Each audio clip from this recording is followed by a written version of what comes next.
Quando eu olho para a igreja de Jesus hoje, eu fico muito preocupado. Existem pastores que pregam coisas assim: não sabemos quem é salvo, se você é salvo ou não, eu não posso dizer, eu só posso falar de mim mesmo. Só quando Jesus voltar poderemos dizer: ei, então pare de pregar. A Bíblia diz: essas coisas foram escritas para que saibam que têm vida eterna. Deus não trata com incertezas, o mundo trata com suposições, certo? Teorias e incertezas. Nós lidamos com verdades, com certezas, com absolutos. Nós temos a palavra do Deus vivo. Isso aqui não é filosofia. Filosofia tem teorias, diferentes filósofos pensam diferente, mas essa é a palavra de Deus. E com respeito à salvação, a palavra de Deus é muito clara. Os tempos estão sombrios, todos os sinais estão sendo dados. Acorde enquanto é tempo. Jesus está voltando. Volte para ele antes. O mundo nos engana, mas a verdade é uma só: deste mundo nada se leva. Não se deixe mais ser enganado pelos emissários de Satanás. Nosso propósito aqui neste canal é te convidar, todos os dias, para essa reflexão. Reflexão do dia. Mateus 21, 33 a 36. 33. Ouvi ainda outra parábola. Houve um homem, pai de família, que plantou uma vinha e circundou-a de um valado, e construiu nela um lagar, e edificou uma torre, e arrendou-a a uns lavradores, e ausentou-se para longe. 34. E, chegando o tempo dos frutos, enviou os seus servos aos lavradores para receber os seus frutos. 35. E os lavradores, apoderando-se dos servos, feriram um, mataram outro e apedrejaram outro. 36. Depois enviou outros servos, em maior número do que os primeiros, e eles fizeram-lhes o mesmo. Os planos de Deus é perfeito.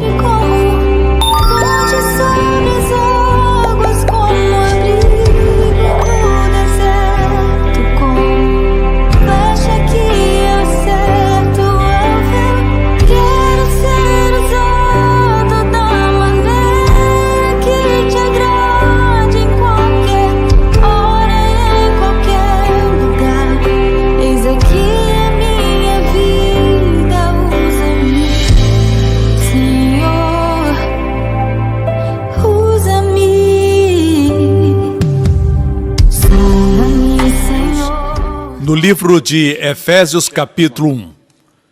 Efésios 1. Bendito seja o Deus e Pai de nosso Senhor Jesus Cristo, o qual nos abençoou. Todos digam abençoou. Está escrito abençoou. Não está escrito abençoará. Abençoou está no passado. Não diz que Deus vai nos abençoar. Diz que estamos abençoados. Com quantas bênçãos? Com todas as bênçãos espirituais nos lugares celestiais em Cristo. Perceba a localização nos lugares celestiais. Isso quer dizer, posicionalmente, nós estamos assentados já nos lugares celestiais, ou como diz no grego, nos altos céus. Uma vez que você nasce de novo, você está sentado. Amém? Como ilustrei anteriormente, se você tem uma caneta e coloca dentro da sua Bíblia, a caneta não pode mais ser vista, certo? Se a Bíblia cair, a caneta cai com ela. Se eu levantar a Bíblia com a caneta dentro e eu subir num helicóptero para um lugar alto, o que acontece com a caneta? Ela segue dentro da Bíblia. Mas o importante não é a caneta, o importante é a Bíblia. O que acontece com a Bíblia acontece com a caneta porque ela está dentro da Bíblia. Amém? Essa ilustração não é a mais apropriada porque a caneta pode cair. Nós não. Deus nos colocou de tal forma, nós somos parte do corpo de Cristo. E Cristo não pode ser separado do seu corpo. Amém? O que acontece com Cristo acontece conosco. Nós fomos crucificados, nossos pecados foram julgados na cruz. Amém? O velho homem, a parte de nós que fica deprimida, fica chateada, que é temperamental, essa parte que tem desejo, que é dada à avareza, essa parte foi crucificada. E no lugar dela está um novo homem, uma nova criação em Cristo. Você ainda tem essa carne e você carrega com você, com seus sintomas, mas a sua carne não é mais você. Você me escuta? Se você tem uma farpa, um pedaço de madeira no seu dedo, isso não faz de você uma madeira. Apesar de as pessoas dizerem que você é duro, não acredite que é madeira. Essa farpa não define a sua identidade, mas está na sua carne. Irrita, certo? Assim também a carne, que não é o corpo. A carne é o princípio do pecado em nós, porque temos estado dentro deste velho homem por muito tempo, o estilo de vida do pecado ainda está em nós, nossa mentalidade precisa mudar, e por isso que nós ouvimos a palavra de Deus, para que nossa mente seja renovada. Posso ter um amém? Mas a sua identidade real é que agora você está em Cristo. Quando Deus levantou Cristo dos mortos, você ressuscitou com Ele. Quando Cristo se assentou à destra do Pai, quem se assentou com Ele? Você se assentou. E é interessante que a Bíblia diz em Hebreus capítulo 1, que Deus, tendo em tempos passados falado através dos profetas, nos últimos dias fala através do seu Filho, a quem constituiu herdeiro de tudo. Hoje vivemos um tempo quando rejeitam a Cristo. O mundo não quer vê-lo rei. O rei do amor, o rei da paz, o rei da saúde, o rei de Shalom. Shalom inclui tudo que falamos. Amém? O mundo o rejeitou, começando pela nação de Israel. Nós vimos isso na semana passada, eles o rejeitaram. A nação podia ser a nação mais próspera e mais abençoada, a mais saudável de todas as nações do planeta Terra. Mas a partir daí, essa rejeição se espalhou para todo o mundo. Mas ele foi rejeitado e o que o mundo não quis, Deus o Pai recebeu. Amém? Mas para os que são chamados e têm olhos para vê-lo, ele é o nosso rei. E o reino de Deus, de certa forma, está instaurado nas nossas vidas. Mas o reino se manifestará na sua totalidade quando ele voltar. E naquele dia, toda a terra, não importando quem a pessoa é, seja um rei ou uma pessoa pobre nas ruas, terá que se prostrar diante desse reino. O rei de todos os reis e o senhor de todos os senhores, seu nome é Jesus. Amém? Nós estamos lidando com Deus que ama o seu filho de tal forma, mas mesmo amando o seu filho, ele o entregou, não o poupou por você, para que você fosse salvo. Tudo que era devido a você, judicialmente, o Pai colocou sobre o seu filho. Seu filho se tornou você na cruz, para que você se torne o seu filho aos olhos do Pai. A isso chamamos troca divina. Deus não aceitou o homem pecador injustamente. Deus recebeu o homem pecador justamente. Como fez isso? Deus fez enviando Jesus, aquele a quem amava, aquele que o alegrava, para morrer na cruz por você e por mim. E quando foi para a cruz, ele não tinha pecado, não cometeu pecado, não conhecia o pecado, mas ele se tornou pecado. Com que pecados? Os seus e os meus. Se você crê nisso, o que ele fez foi por você. Mas se você não acreditar que ele carregou seus pecados, sua obra não será eficaz para você.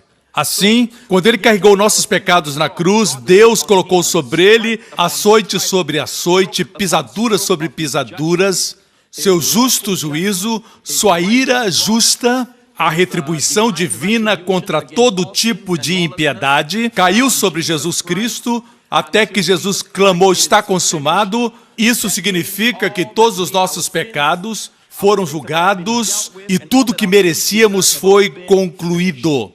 É isso que significa estar consumado. Posso ter um amém? Por isso Deus permanece justo quando recebe o homem injusto pelo que Cristo realizou. Não foram só os pecados do dia que você nasceu ao dia que você se converteu. Não foram somente esses pecados. Não, não, não. O todo de Deus não é o nosso todo. O todo de Deus é o todo do helicóptero. Você sabe o que quer dizer isso? Quando o helicóptero sobe, lá de cima você vê a parada do início até o fim. Lá de cima você pode ver a parada inteira. Mas se você está no solo, você vai ver a parada em partes, uma de cada vez. Deus não vê como o homem vê. O homem vê o pecado dia após dia. Deus olha para a sua vida inteira. Deus sabe o futuro. Ele conhece a sua vida por completo e todos os pecados que você um dia vai cometer, Ele pegou tudo isso e, baseado no seu conhecimento, Ele colocou tudo isso sobre Jesus Cristo e Deus puniu Jesus e trouxe toda a sua retribuição divina contra toda impiedade, porque Deus é justo e porque Ele é justo, Ele deve punir o pecado. Mas porque Deus é amor, Deus não quer punir você. Deus ama você. Por isso seu filho se tornou substituto e o seu filho recebeu toda a sua ira divina, justamente porque isso é parte do plano divino. Assim, Jesus Cristo na cruz não estava, de certo sentido, escute com cuidado, ele não estava ali por conta própria.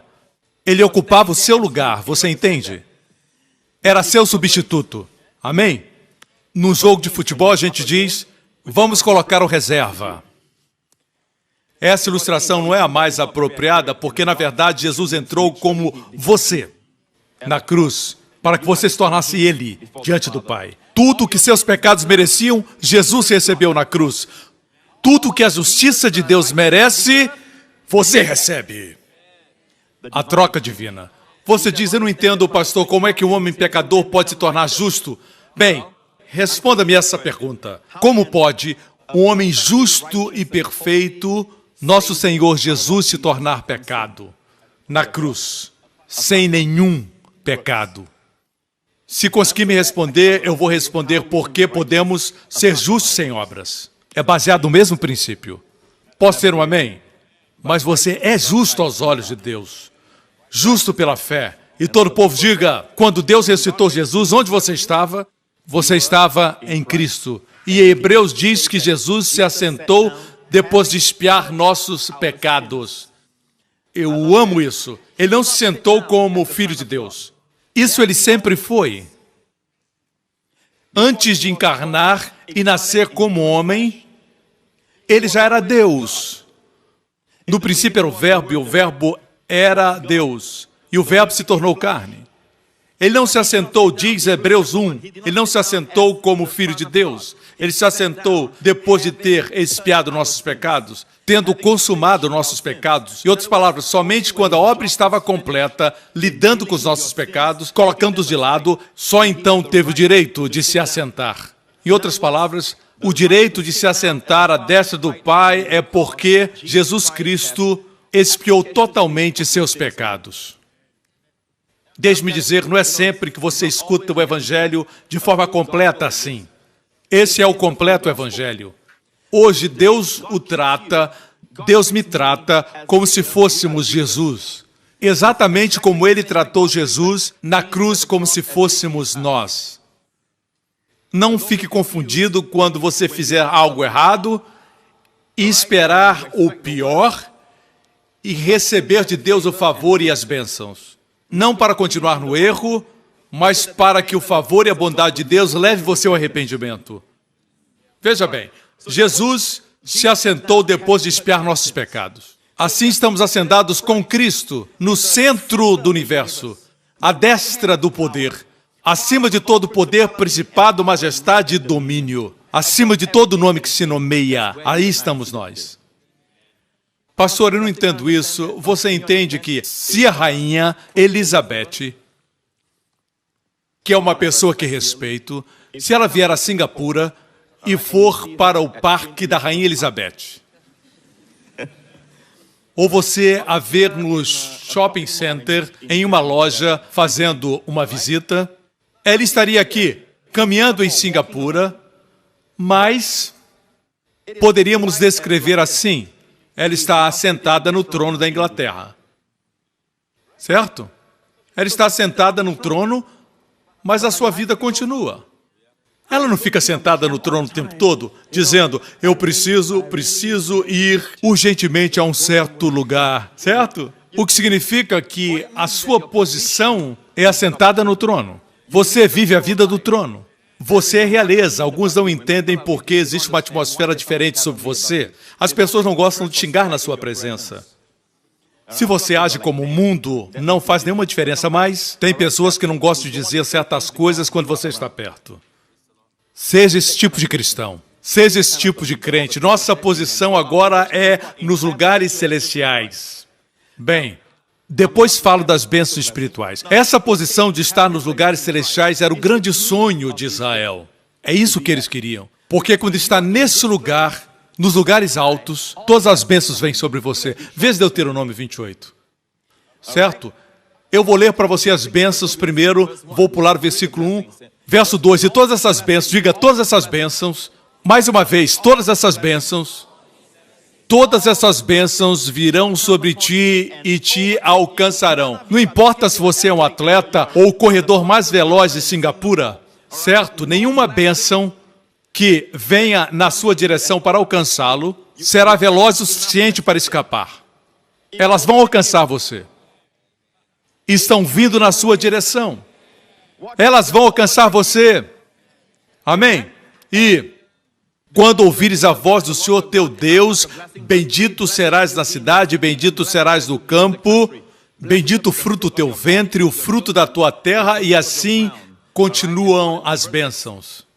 Verso 6, bendito serás ao entrares e bendito serás ao saíres. O Senhor entregará feridos diante de ti os teus inimigos que se levantarem contra ti, por um caminho sairão contra ti, mas por 7 caminhos fugirão. O Senhor mandará que a bênção esteja contigo nos seus celeiros e em tudo que puseres a tua mão, e te abençoará na terra que te der o Senhor teu Deus. Viram? E não é tudo, o Senhor te fará cabeça, dará abundância de bens no fruto do teu ventre e no fruto dos teus animais. Eu não acredito no evangelho da prosperidade. O evangelho não é prosperidade. Mas creio que onde o evangelho vai, como a história nos mostra, traz prosperidade como resultado. Onde o evangelho é pregado, o homem é dignificado. Nem sempre a nação inteira é salva, mas a influência do evangelho é sentida, trazendo prosperidade. Certo? Existem perigos na prosperidade. Deve haver um propósito. Deve ser servo e não senhora. Não ame o dinheiro. Ame a Deus. Mas não seja tolo pensando que você tem que ser pobre. Mas, quando falamos que Deus não quer que sejamos pobres, não quer dizer que temos que ser pessoas presas ao materialismo. Amém, pastor? Pregue. Pregue. E o Senhor te dará abundância de bens no fruto do teu ventre. Versículo 12. O Senhor te abrirá o seu bom tesouro, o céu. O Senhor te porá por cabeça, serão por cauda. Isso quer dizer que Deus fará de você um líder. Você estará à frente, não será a cauda. E só estarás em cima e não debaixo. E todas essas bênçãos, voltemos ao versículo 1. E será que, se ouvires a voz do Senhor teu Deus, tendo cuidado de guardar todos os seus mandamentos, o Senhor teu Deus se exaltará sobre todas as nações da terra, e todas essas bênçãos virão sobre ti. Note bem, eles tinham que obedecer para que fossem exaltados. Quanto a nós, Deus já nos colocou nas regiões celestiais. A posição antes da bênção. A posição é muito importante. Por isso Deus disse a Israel, se vocês me obedecerem, guardarem os mandamentos, eu os exaltarei acima de todas as outras nações. E então, nessa posição, todas essas bênçãos virão sobre vocês e alcançarão vocês. Mas Israel podia guardar os mandamentos? Nós, os gentios, podemos guardar os mandamentos? Não podemos. É por isso que Deus chama esse antigo concerto, certo? Deus vê falhas nesse antigo concerto. Leia Hebreus 9, Deus viu falhas nesse antigo concerto, por isso Deus disse, eu dou uma nova aliança, que não depende da obediência do homem, mas da minha bondade. Não depende mais da fidelidade do homem, mas da minha fidelidade. Não depende do homem, mas de mim. Isso é lindo. Você quer isso? Ou você prefere o antigo concerto? Assim, na sua sabedoria, Deus enviou Jesus, Jesus obedeceu todos os mandamentos. Jesus cumpriu todos os mandamentos. Jesus merecia a posição mais alta e Deus colocou você em Cristo. Agora você está nessa posição de todas as bênçãos vêm sobre você. Você entende Efésios 1 agora? Todas essas bênçãos suas. Voltemos a Efésios 1. Por isso diz, bendito Deus e Pai, que nos abençoou com todas as bênçãos espirituais. Diga, todas as bênçãos espirituais. Todas as bênçãos. Toda é a palavra paz, no grego, P-A-S. Paz não é somente um termo genérico, mas é todas em todas as formas e todos os tipos e toda a espécie de bênçãos. Uau! Isso é lindo? Todas as bênçãos nos foram dadas. Não vamos ser abençoados, nós já fomos. Está no passado. Onde? Em Cristo, nas regiões celestiais. Vou responder outra pergunta que se faz muito. É uma pergunta muito comum, é uma pergunta teológica, mas é interessante. Alguns não entendem isso e dizem, bem, a igreja foi chamada para as bênçãos espirituais e não para as bênçãos de Israel, que são naturais ou terrenas, eles dizem. Veja, nosso chamado é celestial. O chamado de Israel era terreno no Antigo Testamento. Você me acompanha? Agora, veja bem isso. Existem aqueles que ensinam que, porque nesse texto fala das bênçãos espirituais, quer dizer que as bênçãos terrenas de Deuteronômio 28, a bênção na cidade, a bênção no campo, a bênção na vida dos filhos, isso não é para nós. E você pergunta, por quê? Eles dizem, porque diz espirituais. Mas a verdade é que eles não entendem que caíram no raciocínio das pessoas do mundo. O mundo diz que só aquilo que você pode tocar é real. Que você não pode ver, não é real. Mas você sabia que a sabedoria de Deus, a forma como Deus funciona é oposta. Você sabia que existem anjos presentes aqui agora? Os anjos estão aqui. Você pode vê-los? Não pode, mas são reais. Tudo que você pode ver é temporal. Vejamos o que diz 2 Coríntios, capítulo 4, verso 17. Porque a nossa leve e momentânea tribulação, graças a Deus que a nossa tribulação é leve, é por um momento e é leve. E ela produz para nós um peso eterno de glória muito excelente. Nossa tribulação é leve, mas a glória é muito excelente. Os seus problemas cooperam para que você tenha um peso eterno de glória muito excelente. Verso 18. Não atentando nós nas coisas que se veem, mas nas que não se veem. Porque as que se veem, se pode ver com os 5 sentidos, olfato, paladar, tato e visão, é temporal. E as que se não veem, são eternas. Mas o mundo diz que se você pode ver, é real. E dura para sempre. Isso é muito raso, porque existem muitas coisas que não podem ser vistas, mas que são eternas. A Bíblia diz que as coisas que são vistas são temporais, mas as coisas que não podem ser vistas são eternas. Seu espírito não pode ser visto, ele é eterno.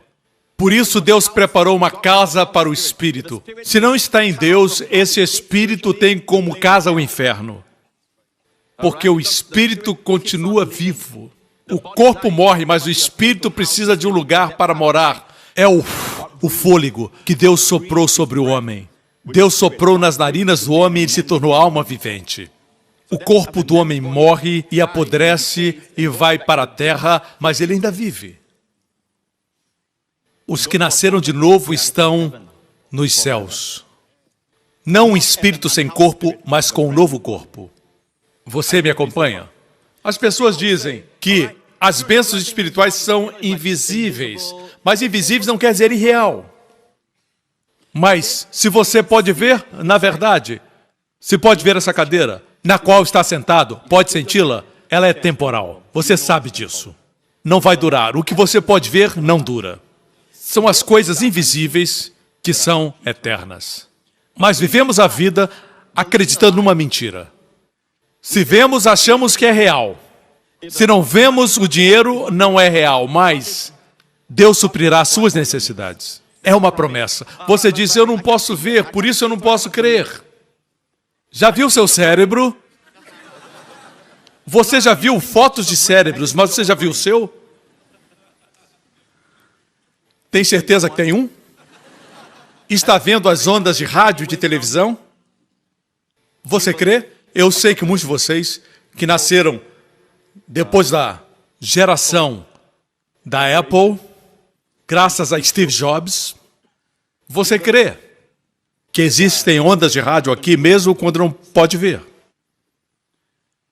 Mas o coração rebelde se recusa a crer em Deus. As promessas de Deus são invisíveis, mas são reais. Voltemos a Efésios 1:3. A palavra espirituais em grego é pneumático, que quer dizer, na definição de Thayer, erudito grego, pertencendo e emanando de Deus, produzido unicamente pelo poder de Deus. Todas as bênçãos que temos, porque são espirituais, porque foram produzidas unicamente pelo poder de Deus, sem intervenção natural. São sobrenaturais. Você me escuta? É isso que significa. Significa que a fonte, o poder, vem de Deus. Espírito não quer dizer invisível e não quer dizer algo do além.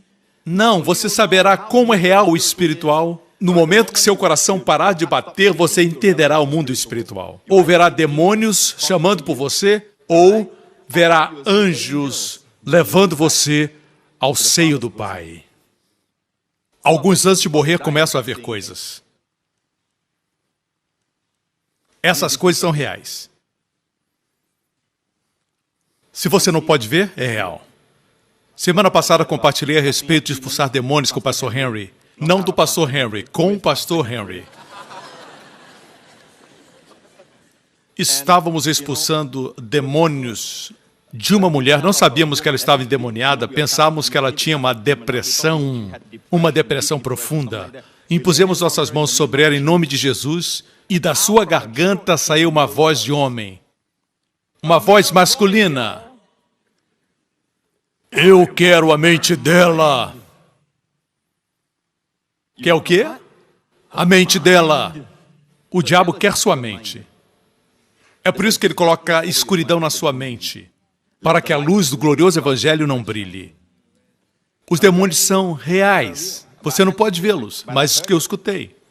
Quando não estava possuída, ela era normal, falava como uma mulher. Mas no nome de Jesus, o demônio foi expulso. Certo, igreja? Voltemos a Efésios 1. Um outro expositor bíblico, W.E. Vine, ele disse assim, aqui conota a ideia de invisibilidade e poder. Significa que porque é invisível, certo, não quer dizer que não é poderoso. Na verdade, se você não pode ver, é poderoso. Quando você diz em nome de Jesus, as palavras são poderosas.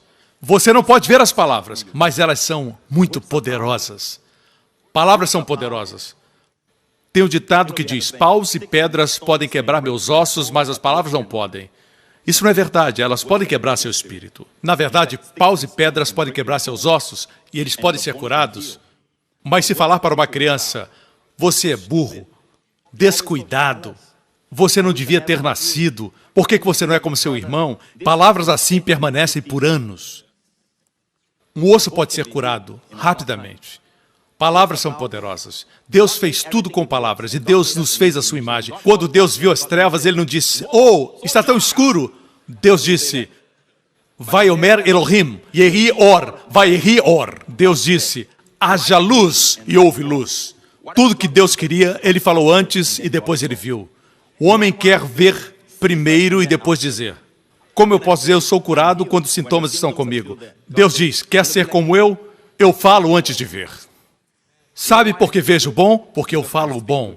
Sabe por que você vê coisas ruins? Porque você fala coisas ruins. Mas se eu falar o que não vejo, estarei mentindo. Não estará mentindo, estará vendo o invisível. Aqueles que o acusam de mentir vivem no natural. Eles são pessoas naturais. estão sujeitas às leis naturais. E as leis naturais acabam. Porque não tem ajuda, eles perecem. Mas Deus diz que vivemos no sobrenatural. Vocês me acompanham? Nós temos que lidar com isso porque escutamos pessoas de diferentes denominações dizendo coisas assim: as bênçãos para a igreja são somente espirituais, certo? Outra coisa que precisamos aprender é que alguns dizem: você não pode pegar as bênçãos do Antigo Testamento e aplicar para você hoje. Eu expliquei a palavra de Deus para você na semana passada, diferenciando o Antigo Testamento e o Novo Testamento, a chamada de Israel, a chamada da igreja, certo? Mas isso não significa que o que Deus prometeu para Israel é somente para Israel. Existem muitas denominações que ensinam isso. Alguns dizem que Israel não existe mais. É a teologia da substituição.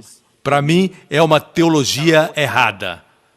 Se você conhece Romanos 9, Romanos 11, mesmo o apóstolo da graça diz: Deus ainda tem um lugar para Israel. Eles terão um lugar de proeminência entre todas as nações no tempo do fim. Eu não acredito nisso, mas por outro lado existem aqueles que dizem: as promessas de Deus feitas no Antigo Testamento são somente para Israel. Eu tenho um problema com isso.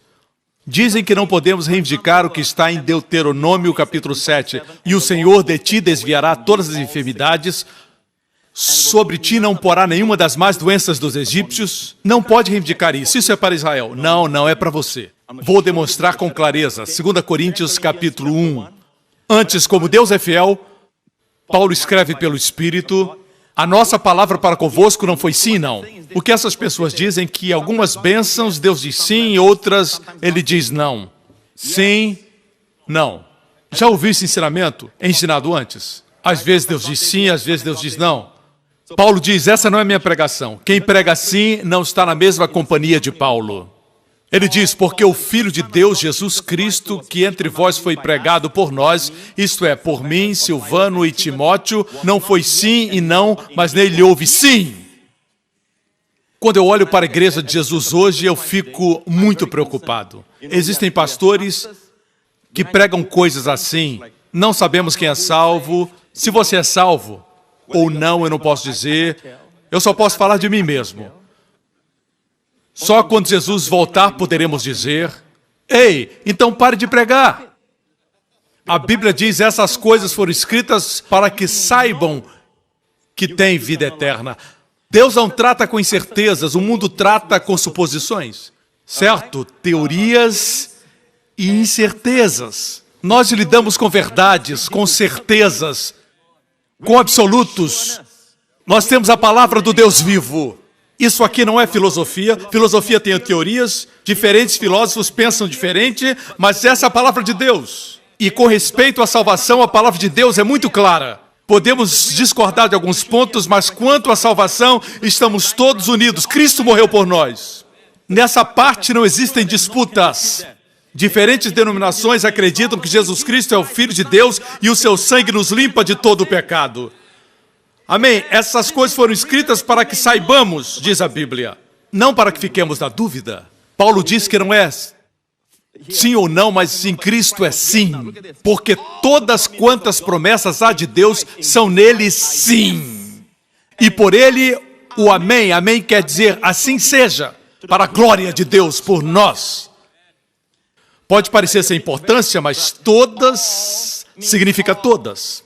De Gênesis até os mapas, na sua Bíblia, Apocalipse. Se existe uma promessa na Bíblia, você pode reivindicar. Se é uma promessa específica para um rei, para um profeta, e Deus o chama pelo nome, você não tem que reivindicar. Deus deu uma promessa para o rei Ezequias que ele receberia 15 anos mais de vida. Você pode reivindicar mais. Isso foi especificamente para Ezequias. Certo? Mas todas as promessas de Deus são sim. Amém. Todas. No Novo Testamento, no Antigo Testamento, as promessas estão lá para você. Mas como você as faz suas? Como você faz as promessas de Deus suas? Se existe uma promessa, não importa o seu comportamento. É uma promessa que foi dada. A promessa reflete não no recipiente, mas naquele que promete, o doador. Vocês entendem, irmãos? É por isso que em Cristo, todas as promessas de Deus em Cristo são sim. Quando Deus promete. Deus não tinha que prometer. Sua palavra é o suficiente. Quando Deus promete, existe uma garantia plena. Todas as promessas de Deus em Cristo são sim, e o que Deus requer de nós é amém. Para a glória de Deus por nós. Em algumas versões esse versículo não fica muito claro. E por ele o amém, para a glória de Deus por nós. O que significa? Eu vou dar uma outra versão que está mais clara. A NVI diz: pois quantas forem as promessas feitas por Deus, tantas tem em Cristo o sim. Por isso, por meio dele, o amém é pronunciado por nós, para a glória de Deus. Quando Deus prometer, não fique quieto, diga amém. Diga assim seja, isso significa amém. Amém é do hebraico aman, que é a palavra hebraica para fé. Quando diz que Abraão creu no Senhor e o Senhor imputou como justiça, Gênesis 15, certo? Quando diz que ele creu, a palavra ali é aman. De onde vem a palavra amém?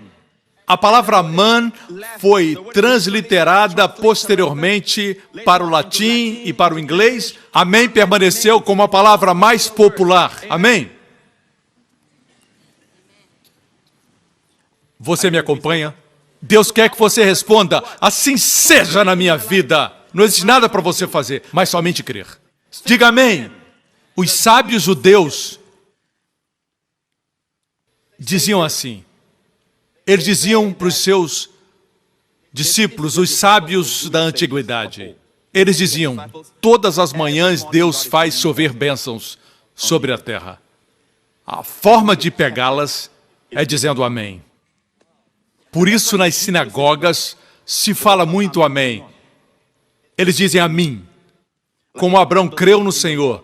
Ve'ehi amém ba Adonai. Ele creu no Senhor. Amém. De amém. Você me acompanha? No ano de 2008, eu preguei uma mensagem chamada O Poder do Amém. Você lembra? E eu compartilhei a história de um jovem que é uma história que começou quando ele era já um ancião centenário. Compartilhei essa história com os meus líderes em Jerusalém. Em 2008, eu compartilhei na minha mensagem O Poder do Amém, essa história. Um homem chamado Steve. Ele tinha 100 anos quando esse fato aconteceu. Seus discípulos se aproximaram querendo saber o segredo da sua longevidade. Ele tinha 100 anos naquela época e eles estavam surpreendidos porque, apesar da sua idade, ele era forte e tinha uma mente extremamente clara, já com 100 anos de idade. Ele era lúcido, tinha uma mente clara e podia se lembrar das coisas. Então Steve, esse homem de 100 anos, contou a história, que é uma história verdadeira.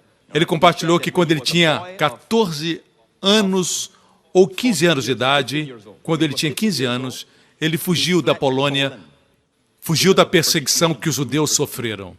Foi durante a Primeira Guerra Mundial, em 1914. Ele fugiu da Polônia e foi para Viena. Em Viena, como garoto de 15 anos, ele foi para a Yeshiva, uma escola judaica da Torá. Ele estava na aula com outros meninos que tinham a mesma idade, 15, alguns 14, alguns mais velhos, 16, 17, alguns ainda mais jovens, com 12, mas ele tinha 15 anos naquela época.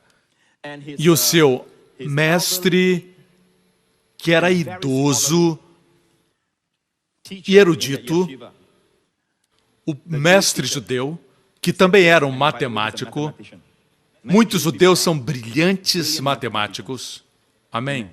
Eu oro para que essa bênção me alcance, em nome de Jesus. Já está acontecendo. Está acontecendo. 2 vezes 2 é 8, amém? Esse senhor idoso estava ali com os alunos, Steve estava lá, ele estava sentado com todos eles, e ele estava falando sobre um dia de celebração judaica que não é bíblico. Não era uma das 7 festas da Bíblia, mas uma outra celebração que eles observavam. E ele disse, vocês sabem que amanhã nós celebraremos este dia? Ele disse, exatamente, baseado nos seus cálculos, exatamente à 1 da tarde vai acontecer.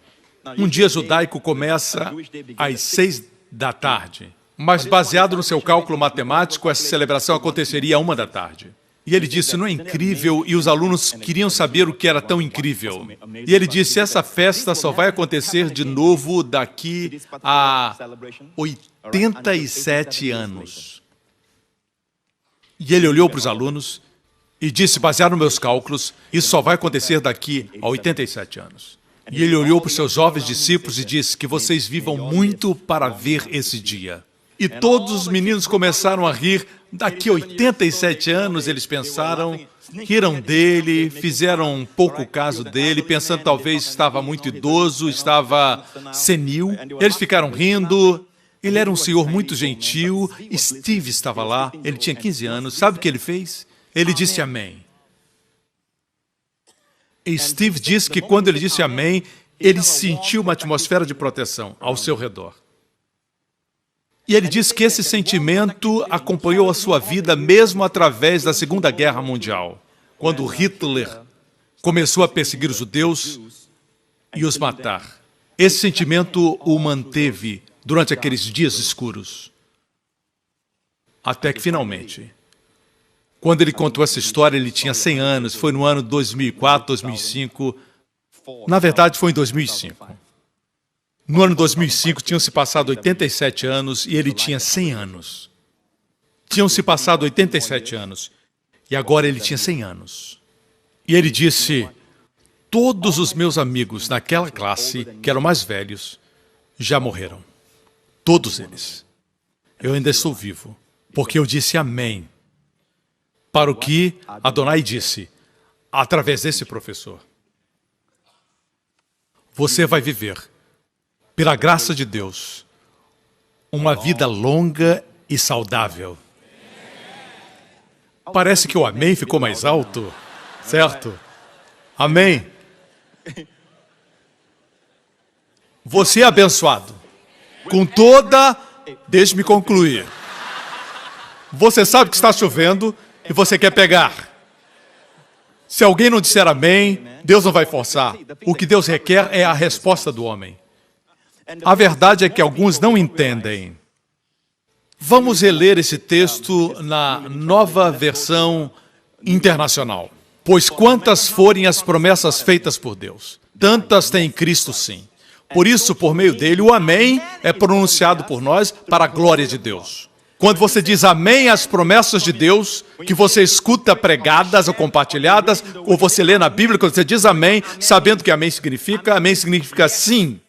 Amém significa fé, da palavra amã no hebraico. Amém, quando diz amém, está dizendo, seja assim de acordo com a sua palavra, sem meu esforço, é uma promessa sua. Assim seja. Isso quer dizer, não são meus esforços, mas sua promessa. Você me escuta? Pensa que falamos amém à toa? Nessa igreja, esse povo só vive falando amém, amém, amém. Eu também não entendo por que você fala palavrão. Qual o problema com a sua boca?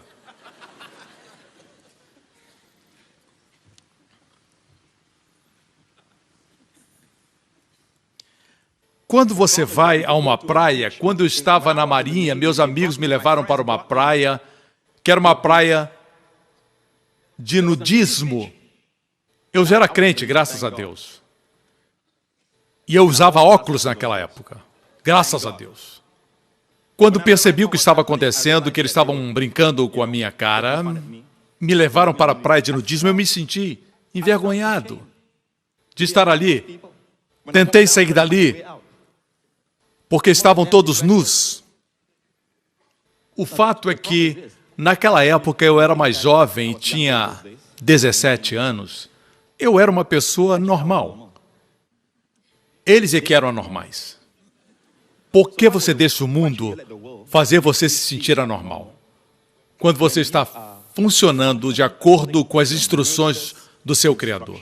Porque o seu Criador o fez para que o louvor esteja nos seus lábios, fé na sua boca e no seu coração. Por que você tem que ser como o mundo? O mundo diz, eu não posso ver, eu não creio. Isso é ser anormal, eles são anormais. Mas você é normal aos olhos de Deus, à vista de Deus. Temos que ensinar isso aos nossos filhos. Temos que falar a respeito das bênçãos da perseguição para os nossos filhos. Eles precisam saber que existem bênçãos quando eles se identificam com Cristo. Especialmente quando alguém os persegue por causa disso. Nesse momento, o Espírito da glória de Deus vem sobre você. E às vezes o seu rosto brilha, como aconteceu com Estevão quando foi perseguido por amor de Cristo. Sua face brilhou como um anjo. Temos que ensinar isso para os nossos filhos. Temos que ensiná-los que quando alguém os persegue, dizendo mentiras por causa de Cristo, eles têm que pular de alegria, porque é grande o galardão deles nos céus. O grande galardão no céu não quer dizer que você vai ter que morrer para ir para o céu e Deus vai dar para você uma grande casa. Para que precisaria de uma grande casa no céu? Para me esconder dos ladrões? O que está dizendo aqui é que o seu galardão é grande porque sua fonte está no céu, mas a manifestação dos céus está aqui na sua vida. Você me acompanha? Cada vez que é perseguido, recebe mais uma bênção. Temos que ensinar isso aos nossos filhos. Ou então eles vão querer se moldar aos padrões do mundo. Eles têm que ser diferentes. Têm que ousar ser diferentes. Ousar ser como Daniel, como Esther. O mundo não é assim. Você sabe por que os diamantes são preciosos e outras pedras não são? Porque são fáceis de encontrar. Os diamantes são preciosos. Isso temos que ensinar aos nossos filhos, aos jovens. Amém? E nosso ministério faz isso. Porque todas quantas promessas há em Deus são nele sim, e por ele o amém, para a glória de Deus por nós. E todos digam...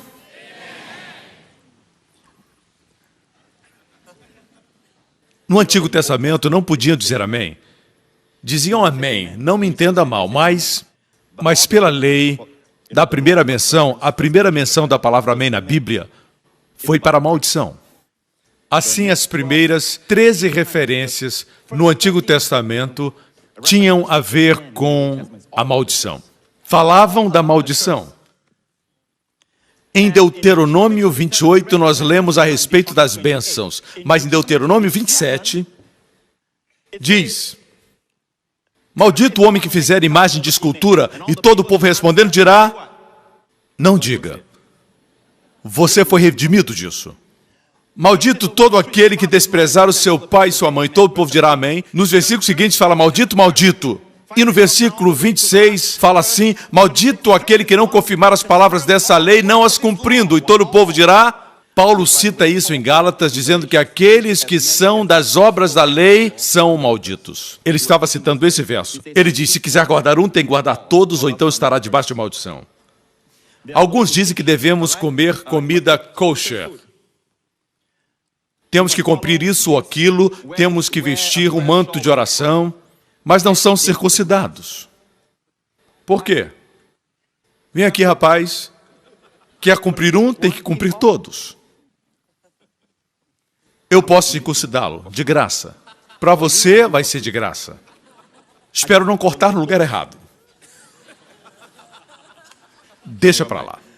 Dessa forma, se referia às maldições. Isso aconteceu até o último versículo do 27. No capítulo 28, onde estão as bênçãos, não existe o amém.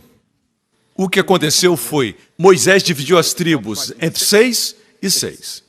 As primeiras 6 pronunciaram as bênçãos, as outras 6 as maldições. Os posicionou em 2 montanhas, as bênçãos no monte Gerizim, as maldições no monte Ebal.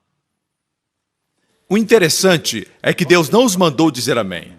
Eles disseram amém somente para as maldições. Não disseram amém para as bênçãos, porque não podiam cumprir os estatutos e as leis de Deus. Assim ficaram nas maldições. Cristo nos libertou da maldição da lei. Você notou que o Monte Gerizim, o Monte da Bênção, e o Monte Ebal, meus pastores e eu estivemos no ano passado. Eu fiz um pedido especial. Eu pedi para ir ao Monte Ebal, o Monte da Maldição, porque eles descobriram o altar de Josué. O altar que ele mesmo construiu após as maldições serem pronunciadas.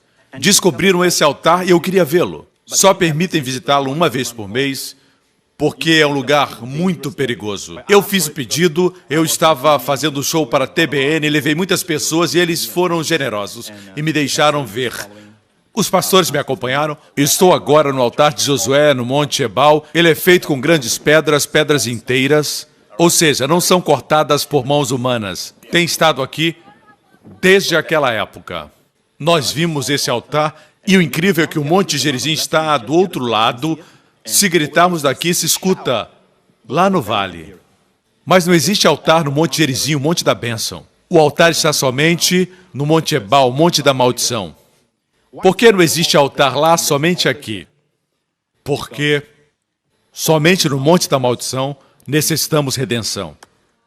Deus não nos redimiu das bênçãos, nos redimiu das maldições. Posso ter um amém? Vamos lá, irmãos. Aleluia!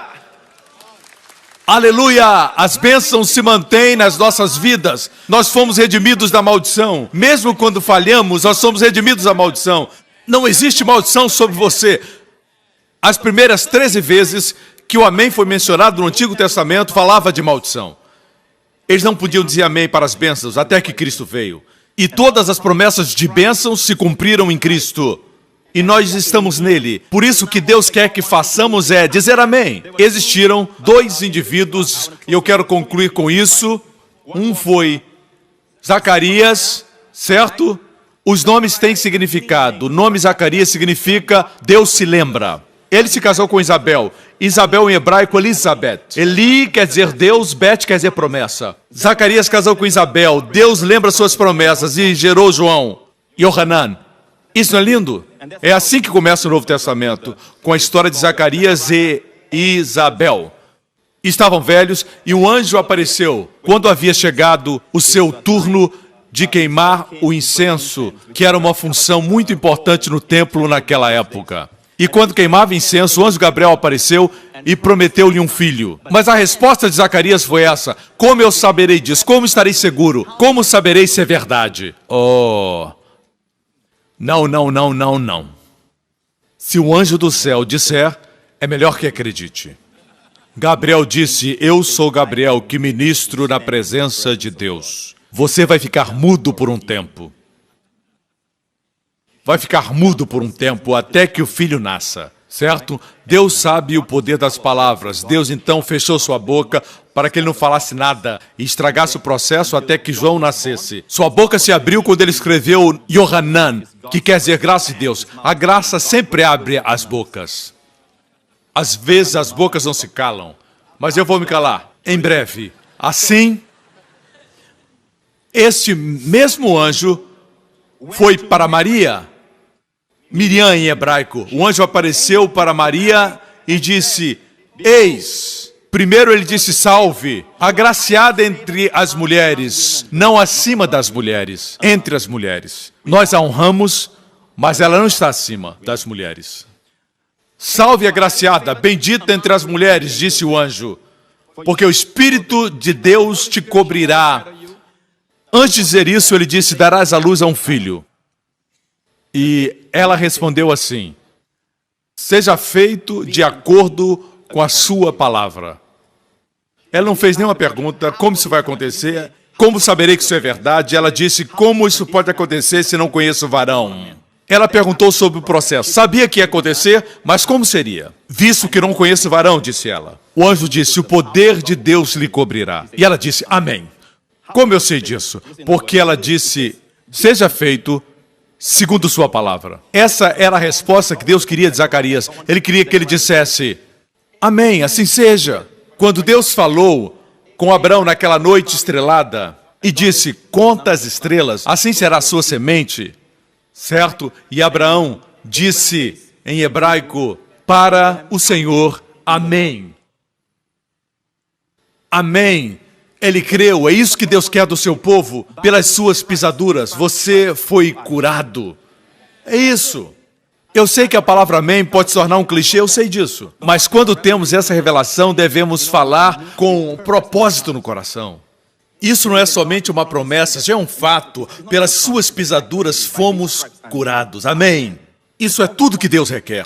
Devemos dizer amém. Voltemos para 2 Coríntios. Aqui diz que é sempre para a glória de Deus. Quando falamos amém, Deus recebe a glória. O ciclo se completa. Me acompanhe até aqui. Vou concluir agora compartilhando uma linda história. São 2 testemunhos que eu quero compartilhar. O primeiro de uma senhora que escreveu da Romênia. Escreve assim: eu cresci numa família cristã, meu pai bebia muito e sempre me forçava com meus irmãos a irmos à igreja. Quando me tornei adolescente, comecei a odiar ir à igreja e me opor à religião. Ela não havia conhecido o evangelho, conheceu só a igreja. A igreja onde ia. Aos 17 anos me casei para fugir das surras que meu pai me dava. Minha irmã mais velha também saiu de casa, entregou seu coração a Jesus e foi viver em Londres. No ano passado fui visitá-la com minha filha de 16 anos, fiquei muito feliz em poder revê-la. Queria conhecer mais a respeito de Deus. Ela não era crente. Frequentou quando era criança, mas não era crente. Queria conhecer mais a respeito de Jesus e da Bíblia. Foi quando ela traduziu para mim as mensagens do pastor Joseph Prince. Não falávamos bem o inglês. Ela visitou sua irmã mais velha em Londres e levou sua filha de 16 anos. O que eu ouvi era diferente daquilo que havia ouvido antes. Quando ouvi o pastor Prince pregar, eu comecei a entender melhor quem Deus é. Minha irmã explicou aquilo que eu não entendia e como resultado meu coração se encheu de paz e amor. Para aqueles que pensam que o evangelho produz licenciosidade, ela diz: eu fumava muito, mas um dia eu estava fumando e de repente me senti mal. Comecei a orar. Não era ainda cristã. Tinha me escutado, mas não era crente. Se sentiu mal quando tragava um cigarro. Me lembrei dos sermões que escutei e descobri que Jesus me amava. Pensei assim: se entregar meu coração a Jesus, não vou me sentir assim mais, porque Deus quer me ver feliz. Compartilhei isso com a minha filha e perguntei se ela queria dar sua vida a Jesus também. Para minha alegria, ela aceitou Cristo também. Eu pedi a Jesus para me ajudar a deixar de fumar, porque eu não conseguia, e Ele me ajudou.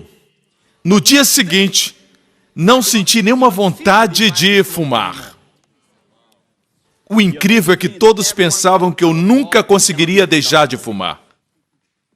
Pensavam que ela tinha enlouquecido. Quando ela estava louca, eles achavam que ela era normal. Você entende isso? É assim que o mundo pensa.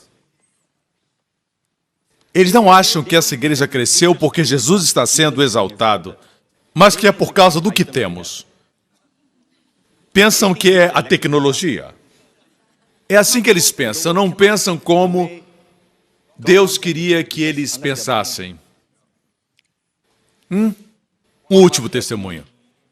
Só para que saiba que a minha família, eu e a minha esposa, temos um dia na semana que saímos com Justin. Vamos ao mall ou a um lugar divertido. Na semana passada, decidimos ir com ele para a praia. E na praia, encontramos uma família. E o marido trabalha para a embaixada americana aqui e está frequentando nossa igreja já há algum tempo, que começaram a frequentar.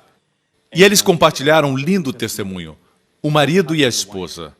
E eles estavam com o seu bebê, que é uma gracinha, certo? Wendy e eu vimos esse bebezinho.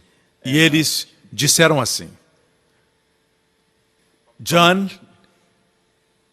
e Kalindi Pomales. Somos de Porto Rico, mas vivíamos em Dallas, Texas. Nos mudamos para Singapura em setembro de 2012, devido ao trabalho do meu marido. Antes de nos mudarmos, eu tive 4 abortos involuntários. Aconteceu por 4 vezes, talvez você não saiba como é complicado para uma mulher ficar grávida 4 vezes e perder essas crianças. Isso aconteceu antes de vir para Singapura. Fomos a muitos médicos que fizeram todos os exames e não encontraram nada errado. Começamos a visitar a igreja New Creation em 23 de dezembro de 2012. Apesar de sermos crentes, não conhecíamos a mensagem da graça até escutarmos o pastor Prince. Naquele domingo, o pastor pregou sobre feridas abertas. No domingo seguinte, que era o domingo da visão, eu e meu marido oramos pedindo a Deus por um filho. Quando descobrimos que tínhamos feito a mesma oração, confiamos em Jesus. Eu comecei depois a frequentar a igreja regularmente, trabalhar com as crianças e logo descobri que estava grávida uma vez mais. Na quinta semana eu comecei com sangramentos e comecei a pensar em todos os abortos, mas dessa vez eu conheci a graça e comecei a orar. Fui admitida ao hospital por 14 dias. Durante esse tempo participamos da ceia e o líder do Ministério de Crianças veio orar conosco. Ela compartilhou outras coisas, estou pulando os detalhes, mas ela recebeu alta e ouviu no ultrassom as primeiras batidas do coração do seu bebê. Ela recebeu alta do hospital em 2 de novembro de 2013. Não muito tempo depois, a bolsa se rompeu e voltamos para o hospital. O médico disse, alguns bebês se apressam, o seu está vindo correndo. Nosso bebê campeão, Keone, que quer dizer Deus é gracioso na língua do Havaí, nasceu naquela manhã. A Jesus seja a glória, a honra e o louvor. Amém. Temos uma foto deles e eles se encontraram conosco. Veja a foto aqui. Foi tirada a semana passada. Deus sua glória, o louvor e a honra. Amém. Glória a Deus, igreja. Olha aqui. Todas as promessas de Deus se cumpriram em Cristo. Em Cristo e somente nele. O que falamos? Amém. Se nos mantivermos calados, nada acontecerá. Na verdade, eu vou receber suas bênçãos e eu disser amém. Se ficar quieto, eu vou receber as bênçãos. Eu não quero que elas se percam, você entende? Amém? Assim, vou pronunciar as bênçãos sobre você no final do culto. Você está pronto? Desta vez lerei Deuteronômio 28. Eu vou pronunciar Deuteronômio 28 sobre você. Ok? Certo? Assim, ponha sua atenção nisso. Agora, quero dizer uma palavra àqueles que ainda não aceitaram a Jesus. Não estou pedindo que você abrace uma religião, não estou pedindo que você se una a uma igreja, eu estou pedindo que creia no Senhor Jesus Cristo, que morreu na cruz por seus pecados. Deus se manifestou e demonstrou seu amor para com você, enviando Cristo para a cruz, para morrer por você, porque Ele ama você. Amigo, se você está aqui hoje, não é por acaso, não é uma coincidência, mas é por vontade de Deus que você está aqui. Deus quer que você seja salvo porque o ama. Deus não pode deixar de ser Deus. Ele é amor. Deus não pode deixar de abençoar. Não pode deixar de dar. Não pode deixar de ser bom porque Ele é Deus. Nós lhe damos a glória porque Ele é Deus. O que quer isso dizer? Quer dizer que Ele ama dar, Ele ama amar. Isso não é lindo? Deixe Deus ser Deus, deixe Ele amar você. Você não pode realizar algo para ser salvo, não pode ganhar a salvação. Através do mérito, não pode ser salvo. Vem por um ato de Deus. Quando você diz, sim, eu quero Jesus na minha vida. Se essa pessoa é você, onde você estiver assistindo, faça essa oração comigo. Dessa forma estará dizendo amém. Diga, Pai Celestial, eu digo amém por seu amor por mim, por enviar Jesus Cristo como meu Salvador, para morrer na cruz e me redimir de todas as maldições, para que as bênçãos me alcançassem. Obrigado, Pai. Jesus Cristo é o meu Senhor e eu creio que o Senhor o ressuscitou dentre os mortos. Em nome de Jesus. Amém, amém, amém. Amigo, se fez essa oração, nasceu de novo. As coisas velhas se passaram, tudo se fez novo. Bem-vindo à família de Deus, amém. A mais poderosa, a mais próspera, a mais ungida, a eterna organização que existe no universo, a Igreja do Cristo que vive para sempre. Bem-vindo à família de Deus. Igreja, fiquemos de pé. Louvado seja o nome de Jesus. Vamos colocar na tela Deuteronômio 28, começando do versículo 3. Bendito serás na cidade. Mais adiante. Está preparado? Vou abençoá-lo baseado na Bíblia. Amém? Porque estas são as suas bênçãos. Pelo poder do Espírito são suas. Amém? São suas. São espirituais porque não procedem do homem. O homem fala de sorte, fala de realização, fala de educação, fala de força de vontade. Mas como disse a moça do testemunho, não é por força de vontade que ela perdeu o desejo de fumar. Levante suas mãos ao Senhor. Bendito serás na cidade, e todos digam, e bendito serás no campo. Bendito o fruto do teu ventre, sua saúde e seus filhos. Benditos serão seus filhos.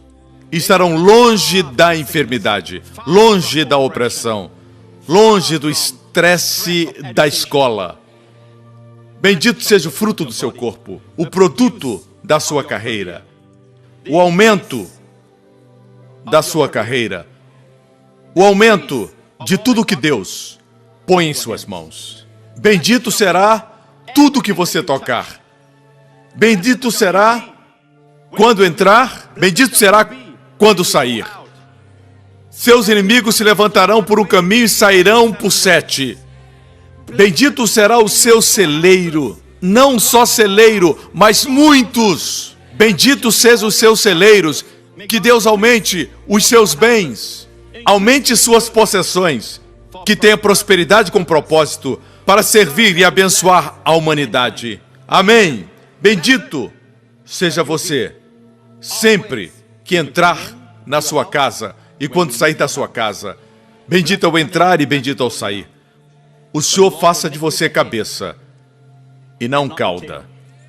Que você empreste e não peça emprestado.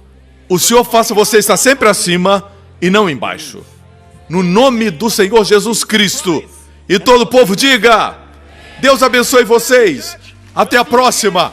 Vão em paz. Eu amo vocês. Amigos e irmãos, as coisas mundanas, às vezes, nos faz sentir que estamos vivendo um mundo de felicidades. Não nos deixam enxergar a realidade e ainda nos mantém na escuridão. É preciso que alguém nos chame a atenção dessas coisas, que nos faça acordar para a verdadeira vida essa com Jesus. O momento de despertar é agora. Pare agora e pense nisso.